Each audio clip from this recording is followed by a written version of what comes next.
Yeah, man. Wow. All the honey we drank just now. Let it all go. Yeah. So we give it some time for people to come in, and we just finished playing Would You Rather with Brendan Ho earlier, right? Yeah. Wow. Go. Yes, finish. How?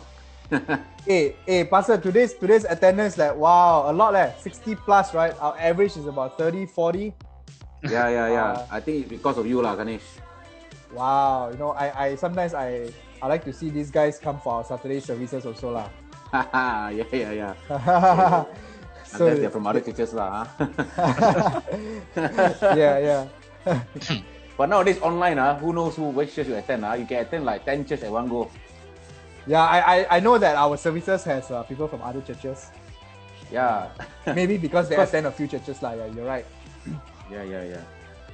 Okay. Yeah, so I know Singwei attends, is watching ATCHAT because of my beautiful face. Yeah, yes, you see, I have showy face. All right. Yes. Okay, wow, that's so what she said, huh? Yeah, that's what she said. So together with us, we have Brendan Ho. Yes, and very much privileged to have Brendan Ho with us. And just now he just shared with us some of the insights of being an influencer and the gifts that he gets, the contracts, the job that he does, and how his parents feel about him. And of course, for those of you who have more questions to ask about life of an influencer, or if you want to be an influencer and you want to know how, I think this is a good opportunity for you to ask.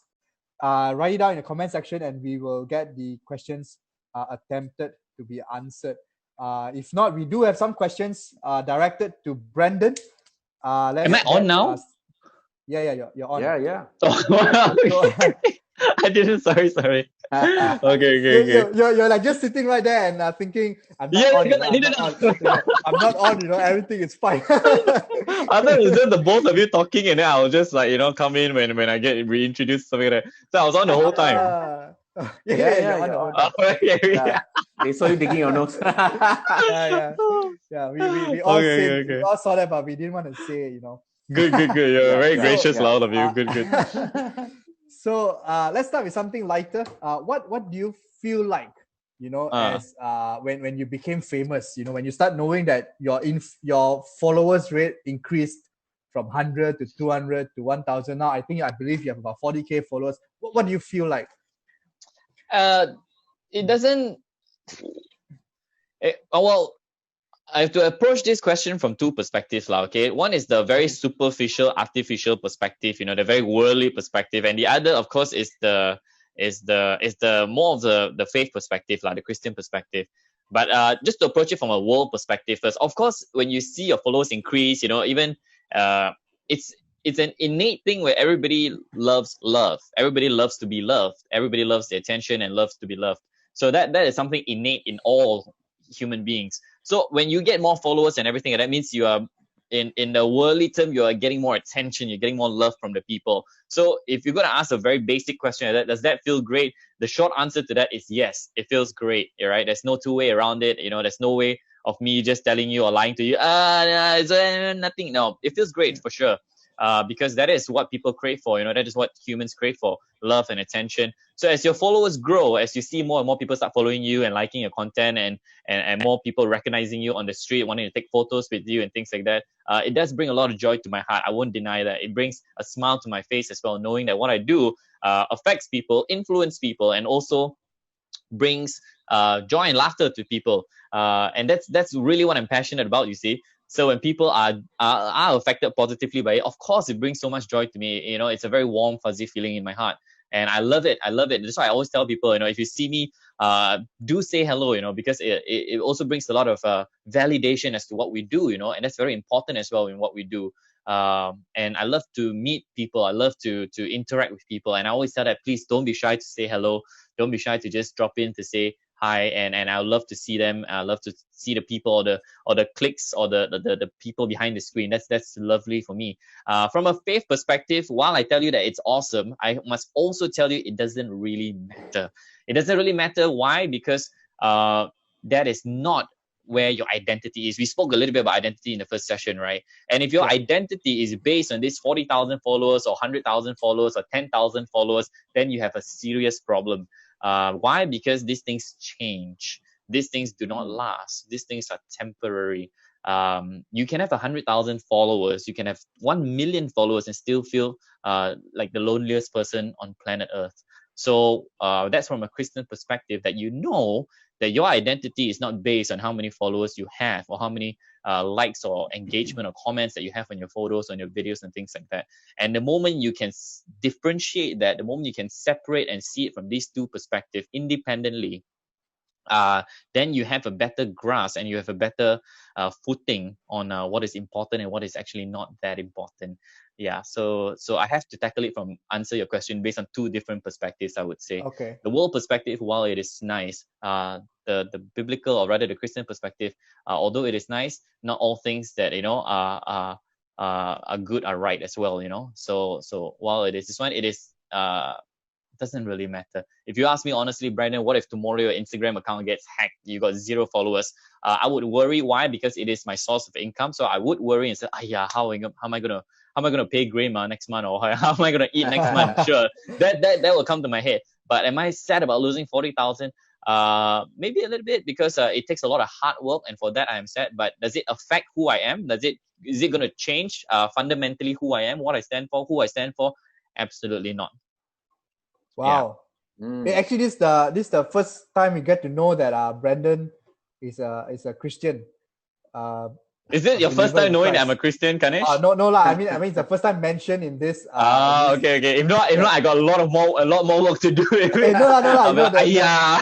Not doing enough for the Lord lah. The first day I saw your video, I already know this guy confirmed Christian lah. The aura you have. This guy Kanesh, more honey coming. yeah, man. Roll it in, man. Bring it in. Okay, but now with the realization of that, and since you are an influencer, I'm sure a lot of things. In fact, today's topic is what if I want to be an influencer? Right. Is there a difference, being Christian, being a Christian influencer, to say, not really Christian influencer, more like influencer who is a Christian. Yeah. Yes. Compared to other influencer, what do you think about that? What are some core differences? Right. Core stance that you need to put in place? Yeah. Right. So two questions in a question. Number one is, of course, the topic for today is what if I want to be an influencer? Now, just to answer that first before we move on, if you want to be an influencer, you got to recognize certain things, all right? There is, as cliche as this sounds, there is some form of passion involved.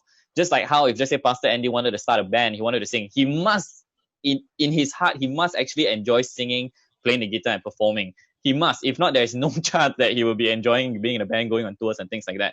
So as cliche as this sounds, you must be passionate about, doing content. You must be passionate about the grind as well, because doing content is not about just, it takes a lot to shoot a video. It takes a lot to make sure that, you get angles right, lighting right, and things like that. So you must have some form of passion for it. That's very, very important. And then second of all is what I tell a lot of people, because, a lot of young people, maybe even people who are watching right now who met me, who tell me that, when I grow up, I want to be like you. And I look at them very well, I have to look at them in a way that, because they don't really understand what it takes. So the second part of it is to be realistic as well. You have to be realistic as well. I tell you the truth, only a select few will be able to turn it into a career. Genuinely, there are probably like 10,000 influencers out there who also claim to be influencers, but maybe only 10% or maybe even less than that actually successfully turn it into an enterprise. So actually successfully able to monetize it, turn it into the business, and ultimately a career, because that takes a different level. One of the advice, my own boss gave me is to really treat it like a full-time job. That means we wake up, we treat our jobs 9 to 5, and we answer emails, send invoices and things like that. It is a full-time job, and that's something that people don't realize. Obviously, we started off all as for fun. When I first started out, it's really for fun. And then only after that, realizing there is a potential in it and working hard for it. So if you want to be an influencer, anyone can be an influencer, sure. Anyone can, but it takes a lot of, number one, passion, because there are going to be downtimes where I told you 6 months, nothing come in. I was thinking, next month I'm just going to live on love, air, and sunshine.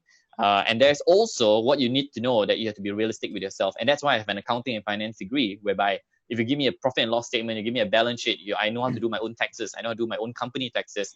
And this kind of things. If anything happens, I know I have an accounting and finance degree to fall back on. So you have to be realistic with yourself. So maybe give yourself a time frame, maybe 1 year, maybe give yourself 1 year. If 1 year nothing amounts to it, then you have to reconsider your options. So that's some solid advice I would give people. And don't forget, get your degree at least. At least also don't say you want to get an influencer, then you don't want to study anymore. Please, at least get your degree, guys. Take your education seriously as well. And also the second part, is there a difference between an influencer and becoming a Christian influencer? There is a big difference, because as an influencer and as a Christian influencer, being a Christian influencer, you have a certain calling, because you need to know that with the amount of followers that you have, it's not something like a bonus for you. It's not something an icing on a cake for you. Your perspective will change when the moment you know that you take this platform given to you, not from you, but given to you by God, and that becomes a responsibility. Peter Parker, with great power comes great responsibility, right? So the moment your perspective changed to know that this is not something is for fun, it is a responsibility. One day, when we meet the Lord, what God is going to be asking me, so Brandon, I gave you this platform, I blessed you with this certain gift and things like that. What did you do with it in a kingdom point of view? And I don't want to be, jittery. I want to make sure I can answer him confidently and hear the words, well done, my good and faithful servant. So it's a responsibility. The moment something like that you develop, and it's a responsibility that you have for Christ, then your perspective changes as a Christian influencer. Then what you stand for is important. Who you stand for is important. Who you are, and knowing who you are in Christ Jesus, that becomes primary foundation. That's fundamental, basic. And then there will be a difference. Yeah, so even the content we come out, of course, not 100% of the content is Christian content, but you do things with the perspective in your mind that you want to influence the masses for the kingdom of God. Then there's a difference. Yeah, then there's a newfound sense of purpose in what you do, and there's meaning now in what you do. Wow. Yeah. Downloading what you have just said. Time for an auto call. Yeah. No, but it's good. It's good. Because I like, for example, someone would related to that, right? Someone asked, like, have you ever had to turn down someone or maybe a company who has asked you to maybe promote something that either goes against God's principles or specifically believe in? Like, have you ever had to turn it down? How do you do it? Things like that. Yes. So obviously for me, when I was younger and more naive, I took on an alcohol job, which paid really well, because alcohol companies, they're cash strapped. These people are cash rich people, so their budget is great. The budget is probably at least 5 figures one. So, and when you're down in the dumps, that's something you have to accept, And I did it once, and I had so much regret doing it. And from that day onwards, when the campaign ended, I told myself, and I repented before God. I said, Lord, I'm so sorry. And from this day onwards, I make a vow to you. I'm never going to touch any alcohol brands, any tobacco brands, and these are the two major things that I will not associate myself with. And from that point onwards, God works in very mysterious ways. The moment you do something like that, I think even the devil knows, but the moment you go and pray something like that and make such a bold statement, that is exactly when all these offers start coming in. No joke. Wow. And it's tough. Why? Because the money is good. And at this stage of your life, you need all the money, whether you want to get married or whether you want to get a place. It's important. So it's painful to turn them down. But yes, because you cannot compromise on who you are. Because the moment you do that, you lose yourself. You lose your identity. And that's very important in what we do, and especially in this entertainment industry. So I told them. I told my manager as well. I said no. The budget may be great, but I said no. Whether it's tobacco or whether it's a condom brand, they say, oh, you promote this condom because you're promoting safe sex, blah blah blah. I said I can't promote a condom yet because I'm not married. The values that I hold of being a married man is that's when we consummate our marriage. You see, so there's no point of me promoting a condom brand now because it doesn't fit my image. It's not relevant. So things like this, I have no choice. No choice. I actively and proactively choose to say no to. And I thank God. I think God honors. When you honor God, God will honor you. And that's one of the basic principles that I live by. And although I've rejected it, other jobs come in different forms, pay just as much or even 2 times more, and that's how God honors you back. Yeah, so that's very important. Yeah. So yes, definitely no. I resonate so much with that, because sometimes alcohol company also ask me to, when I'm preaching, instead of drink water, drink their beer or not. So I say no. No. How can I Communion time, you need to drink Communion, wine, communion. Pastor. Communion, I do real wine. Hey, but some traditions, some churches use real wine. Yes, of course. I've been to some churches like that, and I got a shock, because when I drank, I'm like, whoa, what's real stuff, man? Then I wanted to say, can I have some more? But then I have to pass the cup along, no choice. Yeah. Okay, but it's good. It's good to know that you have stands, and that cannot be compromised, because if you compromise on those things, then you change who you are already, and you cannot change who you are.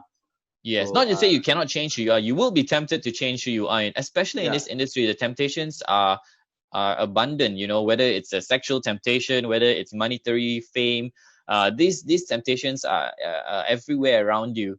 So you have to guard your heart. You really have to guard your heart. It's really going back to basics. People. It's really just going back to basics, to guard your heart and to really make sure that your relationship with Christ Jesus is there. Your walk with the Lord is strong. And the moment you have that basic in you, a lot of things will be guided by the Holy Spirit, and these principles are in your heart. You see, so choices that you make in life will be governed by these principles, this intrinsic Christian values. Then it's not so difficult. Yeah.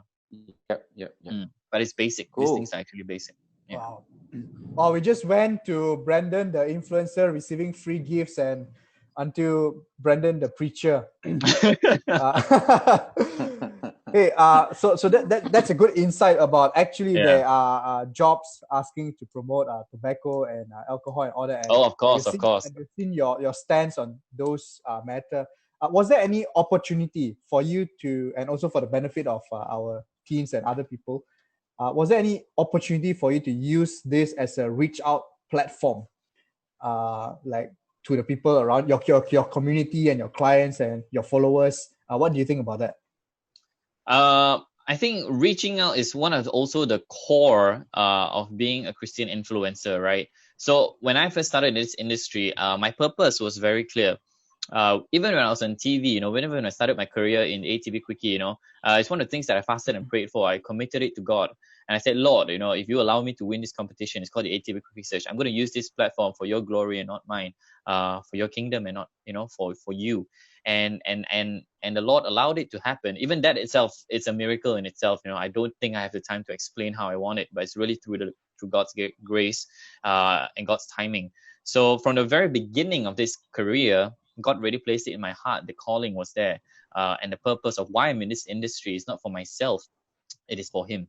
So the moment you have a strong calling, then like I said, the choices that you make along the way will be a little bit easier in that sense. Yeah, because then when I first started on TV, people call me a church boy.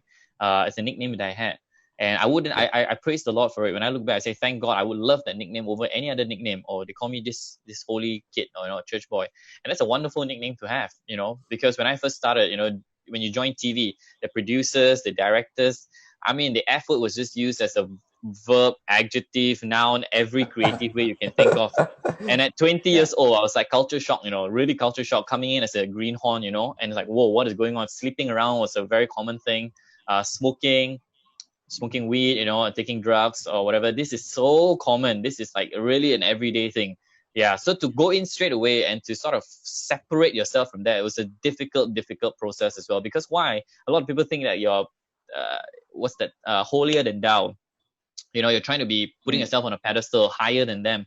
So the first year being in TV or this entertainment industry was very tough. Because you'll be ostracized, because these are what people do and you don't do it. So naturally you'll be out of your social circle. So you get ostracized, you see, and it was very difficult.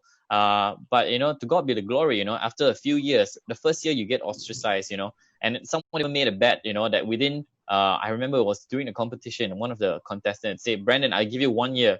1 year you'll start smoking and you'll lose your virginity. Praise the Lord, it's been 7 years since then, still haven't. So that's the testimony that we hold, you see. So after the first year, it was tough. Second year, things start to change. Second year, they look at you a bit funnier, if you still continue to live, in a way that pleases the Lord, And then they start to look at you funny. It's like, after 2 years, it's funny, this fella. Why like that? Why like that? And then come the third year, when you can persevere, and the third year comes around, and then the whole perspective changes, and they start to ask that question, why? Number one is how, because they can't do it, so they want to know how. And number two, the most importantly, why? Why do you do, or rather, why do you not do it? And my friends, that is your opportunity to share the love and light of Christ into their lives.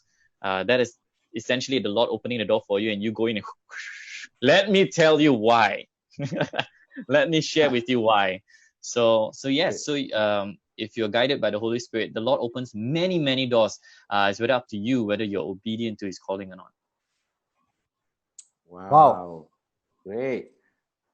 Ganesh, a lot of people asking, Brandon, I don't know what this is, but people keep asking me to ask you about Let's Get Real. What's that? What's Let's Get Real? Let's Get Real. Yeah, this is a very exciting project that I am starting. It's a Christian podcast, essentially. A lot of people are starting podcasts now. Now, this is something the Lord placed in my heart since last year.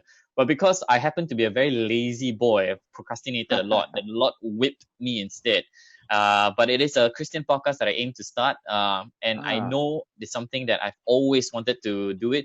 When is the podcast coming out? Right. So when is my podcast coming out? We are hoping to start shooting next month, June. So within a month's time, we hope to go into production already. We've done all the pre-production work. We've got all our animations up. We've got all the graphics all done, the logos done, the buntings done, the light features all done. The studio is already done. So it's just going into production. Obviously, we wanted to start recording in April, but because the week, I tell you, it's really God's testing as well. The week that we were slated to have our first guest, right, to start a production, that week itself was when the MCO started.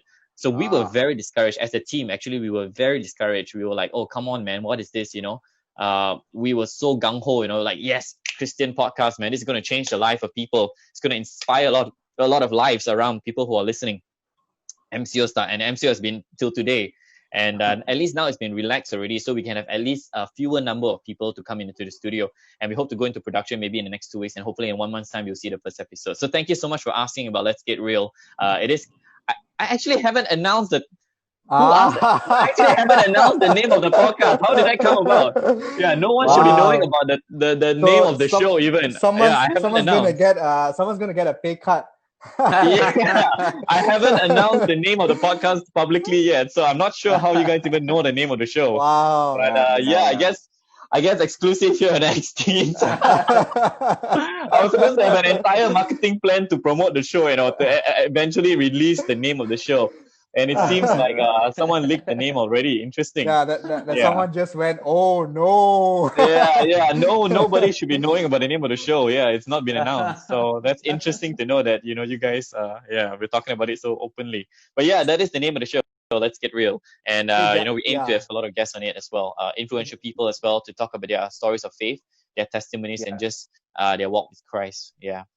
So good. That's so really good. Yeah, I think it will work. It will be really, really good. Amen. Yeah. It's also a good name, Let's Get Real. Yes, you're right. That's the whole show. Yeah. We want to get real. We want to get real with our lives. We want to get real with people. We want to get real with God. Most importantly, we want to get real with God, because I think God wants to get real with us as well. So yeah. Yeah. It's good. Yeah. Good. Yeah. So if you to answer your question, but short, when's the podcast coming out? Give us 1 month. 1 month, yeah. 1 month, you will see the first episode. 1 month from now, yeah. I think it's really good. It's really good to have influencers who are Christian, and now even coming up with a podcast like this. The world needs to know real stuff, right? Real matters. And we do know that you're probably not the only influencers who are Christians, and a lot of these teenagers who are with us today are also Christians, and they're excited to be influencers. But I just want to put a note that each of you are already influencing your own circle. That's right. Or rather, you can influence your own circle.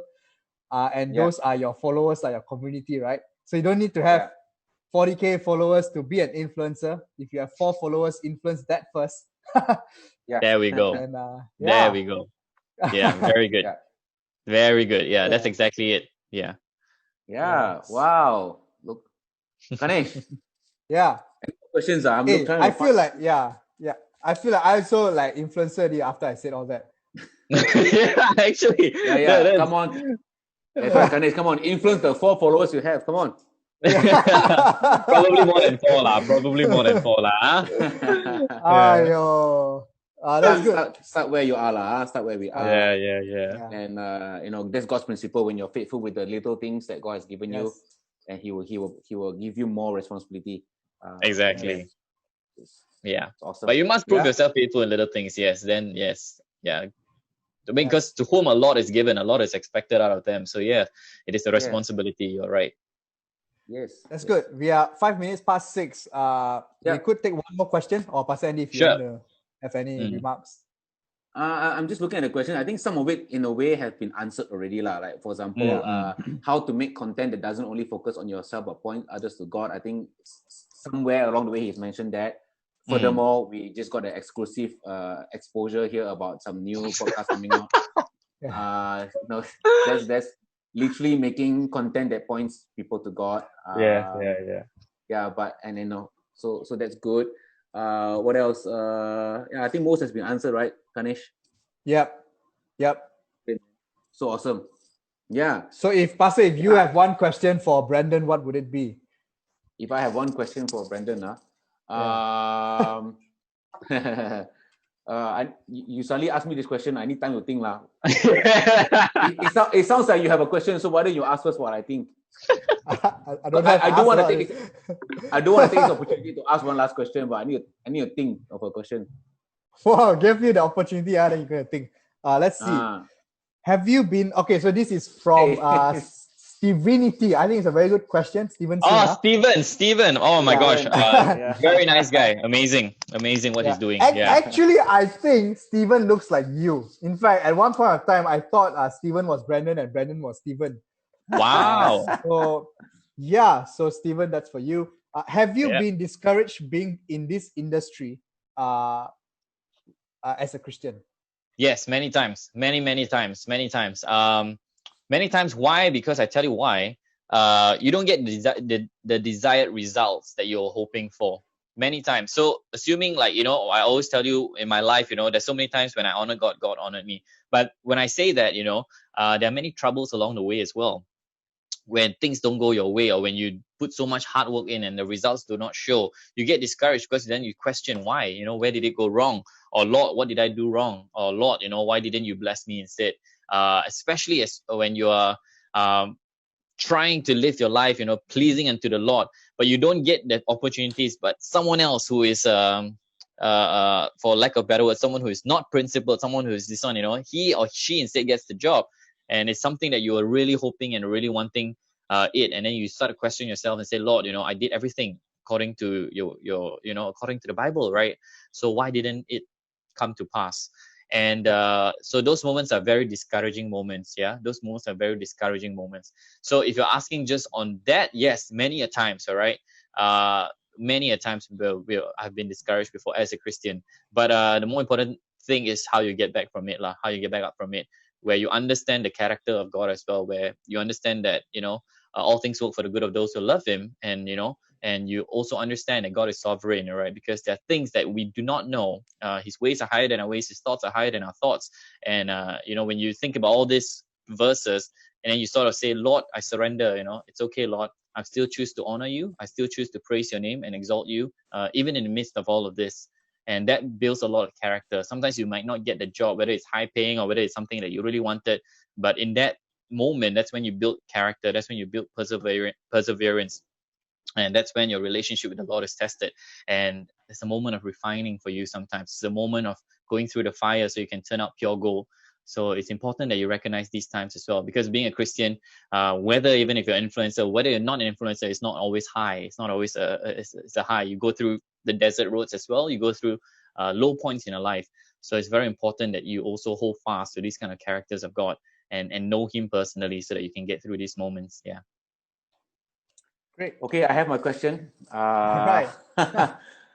And so it just kind of flowed from what you just shared, but it's one question, but it's two sides, Can you share with us your greatest moment of despair, like your worst moment in your life ever, and also share your greatest joy, in your life of being an influencer?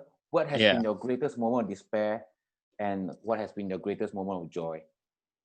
I think that's a very profound question. It's also a very personal one. But let me think about this. Yeah, I think the greatest moment of despair would be if there are many moments of despair. There are. But the thing is that a lot of people don't recognize this. But I grew up in a very, very poor family. I grew up from a very humble background. We really didn't have much growing up. So coming from someone who come from a very, when I say poor family, I really mean a very, very poor family. And there were many moments of despair growing up as a teenager because we really didn't have a lot. And I don't want to cause you to cry, but yeah, it's a very, very sad sob story, and a lot of people don't know about this. And I used to be very embarrassed with this side of me as a past. And I don't share this with people, but after I came out of this shell, and after knowing the power of God in my life, after recognizing what God can do with this testimony, I started to share it very shamelessly about this part of my life. That I come from a very, very poor family. We didn't have anything. My dad sort of lost his business when we were about 7 or 8, and since then we always lived in debt. And we never really had anything at all, whereby we just some days as a kid, we don't ask a lot of questions. Some days the electricity gets cut, and we know what's up. And there are many, many nights we would just eat mamak food because we couldn't afford anything else. A lot of families would go to the mamak because it's fun, eat roti canai, take a one night out with your kids, go eat roti canai. For us, that's really all we could afford, really. And even if we go to Chinese restaurants, we just order Fukien Min or Yin Yong, Tan Zhou Wan, where one person just eat, and maybe about 3 or 4 of us, we just share from it. And there's some nights also, because there's just no money, and I'll just tell my parents I'm not hungry. Of course you're hungry lah, but you just tell them it's okay, I'm not hungry. So that's the background that I came from. And you see your parents cry, and then you yourself also, you're a Christian, but you cannot understand what's going on around you. So you will also cry. Say, Lord, what's this? I don't ask to be super rich. I don't ask to be like, so rich, like in the Psalms, that I forget who you are. But Lord, you don't make me so dirt poor also lah. What is this nonsense, right? Mm-hmm. So there are many moments in despair in my life, many moments of despair. And that's probably one of the greatest moments of despair. And it was very painful, very bitter, very, very bitter growing up, very painful. And I took that, when I look back, more than this is when I was 8 years old, up to when I was maybe about 21, 22 years old, all through my uni life. When I look back and I tell God, Lord, I wouldn't have it any other way. And when I look back, I say, Lord, I thank God. I thank God you allowed these things to happen, because at that time you cannot see it, you don't understand. You cry so many nights. But now when I look back, I say, I thank God, Lord, you allowed that to happen. Because if He didn't, I wouldn't have the foundation that I have today. Because back then you have nothing else to depend. You're rock bottom. You are literally at rock bottom. At one point we really didn't even know where we're going to stay.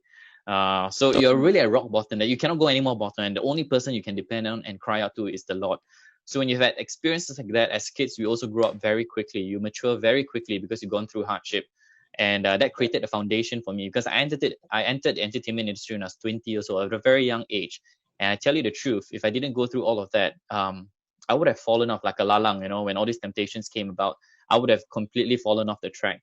But that was the Lord preparing me to take what I have today, preparing me for what I have to do today. And that's how I know, and I can say, Lord, I thank you for allowing that to happen.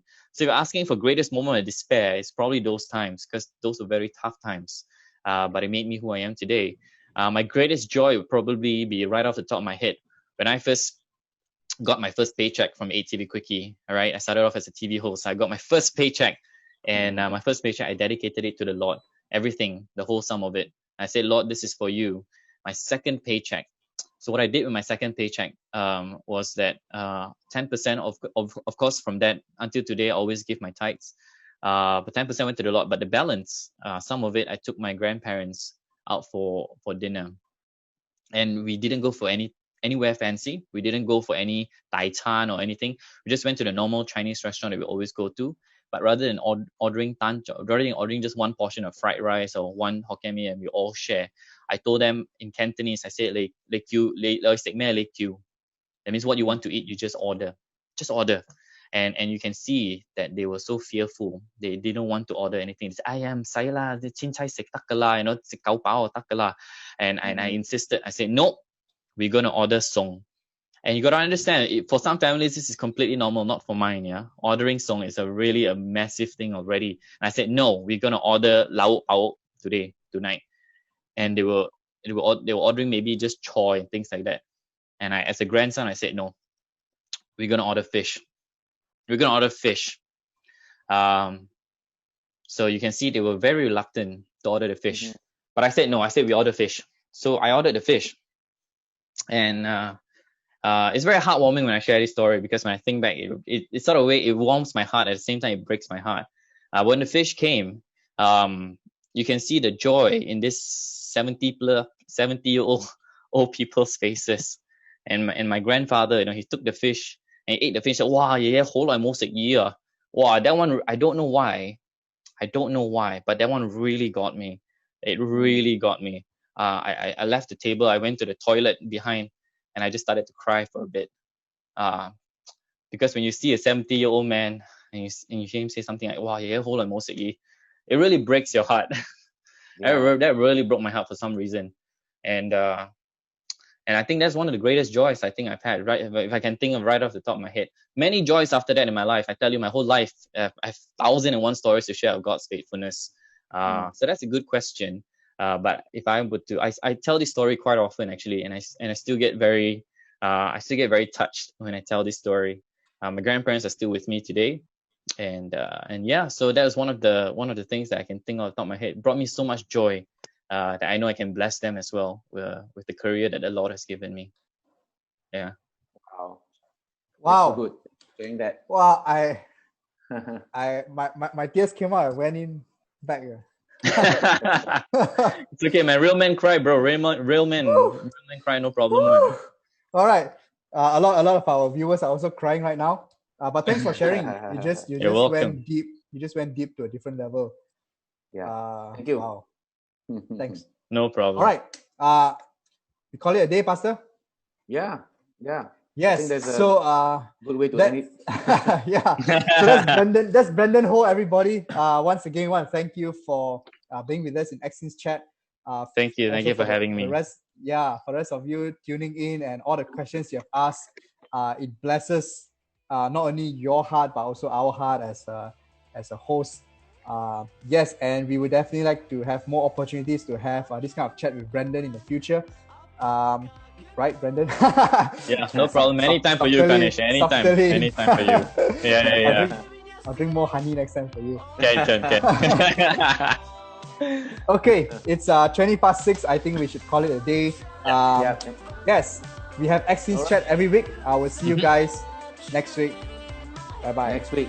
Yeah. Yes. Thank you guys for tuning in. God bless you. See you guys again. Bye-bye.